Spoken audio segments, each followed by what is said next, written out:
Moin Moin, hallo und herzlich willkommen zu einem neuen Video hier auf meinem Kanal. Und heute gibt es hier eine Runde Shakes and Fidget. Wenn ihr das hier gerade seht, dann hat um 16 Uhr EU9 seine Pforten geöffnet. Und natürlich, ja, so wie jedes Mal, ne, immer ruhig mit den jungen Pferden, ja, immer abwarten. Ihr wisst, wann der Code kommt, habe ich natürlich auch dieses Mal für alle Leute, die auf EU9 spielen, wieder mal einen Code am Start. Ja, exklusiv für die, die dort auf dem Server spielen wollen. Und zwar heißt dieser Dorza EU9. Ja, ich hoffe, man sieht ihn. Ich hoffe, er ist erkenntlich auf jeden Fall für die Leute hier. Dorza EU9, EU9, ja. Den könnt ihr sehr gerne eingeben zum Serverstart und ja, der hält allerdings nur bis Stufe 20. Also wenn ihr ihn nach Stufe 20 einlöst, dann ist er nicht mehr gültig. Er hält bis zum 26.01. Bis dahin habt ihr noch Zeit, alle Leute, die auf dem Server spielen, den Code einzugeben. Und er gibt euch natürlich einen Greifendrachen, er gibt euch einen Lebenstrank, also einen Flügeltrank quasi, und 100 Lucky Coins. Ja, das ist das, was euch der EU9 Startercode gibt. Natürlich wie immer könnt ihr den hier oben bei Coupon einlösen, hier Dorza-EU9. Und wenn ihr ganz kulant seid und sozial engagiert, könnt ihr natürlich auch eure liebenswerten Gildenmitglieder darüber informieren, indem ihr einfach bei der Post hier eine neue Nachricht erstellt. Auf alle geht hier, beziehungsweise auf Gilde, dann sowas hier wie Code reinschreibt und dann sowas wie Dorza-EU9 und dann wissen die Leute auf dem Server beziehungsweise in eurer Gilde auch Bescheid, ey, da gibt es einen Code, ja, sehr gerne könnt ihr den natürlich teilen und dann haben eure Gildenmitglieder da auch was von. Vielen lieben Dank an jeden, der das Ganze teilt, verbreitet und den Code nutzt. Bringt mir zwar nichts, aber ja, ist auf jeden Fall schön für euch, sag ich mal so. Deswegen Dankeschön und ich wünsche euch viel Spaß und viel Erfolg auf EU9. Und ja, der Serverstart ist für mich persönlich auch ein bisschen was Besonderes, denn nicht nur, dass es dort das Expeditionsevent in abgewandelter Form jetzt geben wird, wo wir natürlich unser Augenmerk hauptsächlich drauf richten. Das werde ich heute leider nicht schaffen am Freitag, also ich werde es heute nicht schaffen zu Livestreamen. Am Samstag wahrscheinlich auch nicht. Samstag wird es nur ein Video dazu geben, wie ich das Expeditionsevent finde, beziehungsweise ja, so meine ersten Eindrücke dazu. Wenn ich die dann schon soweit sammeln kann auf den ersten paar Stufen, ist es natürlich immer ein wenig schwieriger, da sich ein Bild zuzumachen, weil man natürlich auch erst sehen muss, ey, wie verhalten sich so die Quest-Entwicklungen, beziehungsweise wie entwickelt sich das Feature in Mid- und Late-Game. Da kann man natürlich erst später was zu sagen. Aber am Sonntag wird es einen Stream geben und den werde ich nicht alleine vollziehen, denn dort habe ich einen guten alten Wegbegleiter mal wieder an meiner Seite und zwar den Paul Terra. Ja, der Paul Terra ist zurück, beziehungsweise ja, ist zum Serverstart wieder da, denn das Paulchen, ja, da freue ich mich sehr, sehr drüber, war ich irgendwann letztens in meinem Stream gewesen. Und da hatte ich ihn dann mal gefragt, ey, sag mal so, du guck mal, das ist ja so, wie es ist, ne? Wenn man die gleichen Interessen hat, hat man mehr zu tun. Wenn man jetzt, sag ich mal, andere Wege einschlägt, dann hat man nicht mehr ganz so viel miteinander zu tun. Trotzdem ist das Verhältnis zwischen uns ja immer noch Bombe, deswegen freue ich mich da auch sehr drauf, wieder am Sonntag mit ihm zu streamen. Und da hat er zu mir gesagt, so, ey, ja, Shakes würde ich zwar gerne, aber hab keinen Bock so richtig irgendwie einen Char anzufangen und den dann auf Krampf so Langzeit zu spielen und so. Da hat er einfach nicht die Zeit und die Lust und Laune zu. Und da habe ich so zu ihm gesagt, ey, Digi, ist doch gar kein Problem, ja? Mach's doch so wie jeder andere Content Creator da draußen. So, spiel die ersten paar Tage, Wochen, Monate. Und wenn du dann keinen Bock mehr hast, dann lässt es halt wieder sein. So, ich mache es ja genauso. Ne? Nur mit dem Unterschied, dass ich noch 3 Main-Charaktere habe, auf die ich meinen Fokus lege. Aber der 4. ist ja immer mein spontaner Account, den ich zum Reinschnuppern in den neuen Serverstart nehme. Und da habe ich gedacht, ey, mach's doch genauso. Hier, spiel die ersten paar Tage mit. Und wenn du dann keinen Bock mehr hast, dann hörst du einfach auf.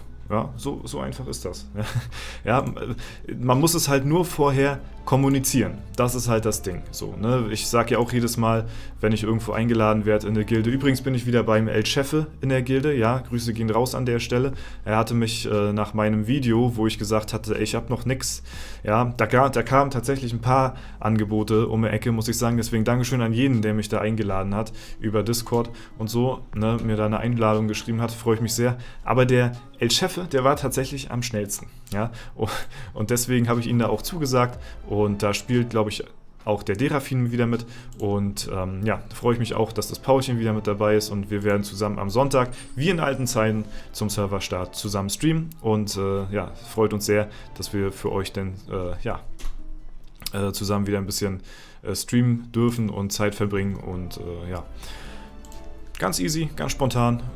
Und vor allen Dingen jetzt gerade mit dem Expeditionsevent ist natürlich auch ganz geil, weil da fällt es natürlich Leuten, die mehrere Accounts haben, beziehungsweise nicht so die Zeit zu haben, jeden Tag so die Alu zu spielen, fällt es natürlich ein bisschen leichter, sag ich mal, dafür Zeit aufzubringen, weil so wie die letzten Male es gewesen ist, natürlich das Expeditionsevent deutlich schneller zu bewältigen ist, als die normale Abenteuerlust so durchzuklicken. Ne? Ob das Ganze natürlich ja, so worth ist wie normale Alu-Geklicke, das muss man erst sehen. Es hat sich ja jetzt auch ein bisschen verändert, das Expeditionsevent. Da muss man sowieso erstmal das kritisch beäugen und gucken, ja, wie das Ganze sich so entwickelt hat, wie sich das verhält. Und dann kann man halt erst genauere Angaben zu machen, wie man was richtig macht, wie man ja das Expeditionsevent einfach richtig spielt. Und da kann ich ja jetzt erstmal noch gar nicht so große Aussagen zu treffen, weil wir natürlich da noch nicht die Ahnung davon haben. Ne? Das ist ja ganz klar. Da müssen wir erstmal schauen, wie das aussieht mit dem neuen Expeditionsevent. Aber wenn es so ist, wie ich es richtig verstanden habe, ne, dass es ein bisschen mehr Skill-based sein soll, mal schauen, beziehungsweise dass man halt mehr gucken kann, ey, geht man auf XP, geht man auf Gold, das wäre natürlich nice, weil gerade am Anfang am Serverstart ist natürlich wichtig, hauptsächlich auf Erfahrung zu gehen, um schnell im Level hochzukommen. Da bringt es einen jetzt noch nichts großartig, hier auf Gold zu bringen im Low-Level-Bereich, ist einfach Quatsch. Und deswegen ist es natürlich, ja, muss man schauen, vielleicht ist es sogar besser, das Expeditionsevent zu nehmen, weil man dort ja expliziter auf Erfahrung gehen kann, als in der normalen Abenteuerlust-Quest. Ne? Aber das muss man dann halt erst mal sehen. Ne? Auf jeden Fall, ja, so wie alle vergangene Serverstarts auch, ist es diesmal auch so, hatte ich auch schon mit El Chefe so kommuniziert gehabt, dass ich auch wieder erstmal nur reinschnuppern werde, gucken, ob mir das gefällt und das Ganze mal antesten werde natürlich, ne, weil mich das ja auch interessiert, wie das Expeditionsevent jetzt so läuft. Ne? Und deswegen ja, gehe ich mal von aus, dass ich halt auch nicht allzu sehr lange auf dem Server spielen werde. Aber mal schauen. Vielleicht ein bisschen länger als letztes Mal, weil das Expeditionsevent einfach jetzt mir nicht unbedingt ja, so viel Zeit raubt, sag ich mal. Ne? Aber müssen wir erst mal schauen. Oha. Direkt ein Epic hier gefunden. Dann blättern wir mal ganz kurz nach den Tränken, die hier fast ablaufen. Und dann ist für heute auch Feierabend. Okay, den nehmen wir noch mit. Und einen geflügelten Flügeltrank nehmen wir auch.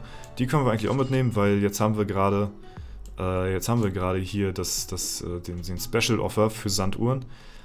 Deswegen kann man da auch mitnehmen, was man kriegen kann. Okay, ein paar Pots nehmen wir auch mit. Wir blättern einmal, bis wir 100 Sanduhren bekommen. Ja, ganz kurz mal. Okay. Ja, 2x10. 1x10. Ja, wenn ihr Sanduhren haben wollt, ne, und die unbedingt braucht, dann ist natürlich jetzt auf jeden Fall der richtige Zeitpunkt.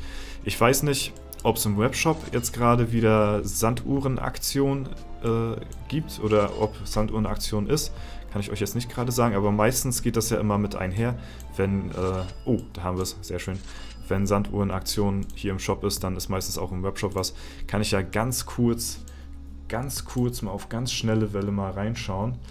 Was haben wir denn heute? Nee, ist gerade nicht. Ist gerade keine Sanduhren-Aktion. Ja, schade Marmelade. Aber vielleicht nächsten Mal. Okay, Leute, das soll es erstmal soweit dazu gewesen sein. Jetzt seid ihr informiert. Also Sonntag 18 Uhr gibt es definitiv einen Livestream. Morgen muss ich mal schauen, vielleicht nur ein Video, aber vielleicht auch ein Stream. Aber ich glaube eher ein Video nur. Und ja, das war es soweit von mir. Ich wünsche euch viel Spaß auf EO9 und freue mich auf jeden Fall auf das neue Expeditionsevent. Das war es soweit. Vielen Dank fürs Zuschauen, haut rein und bis zum nächsten Mal.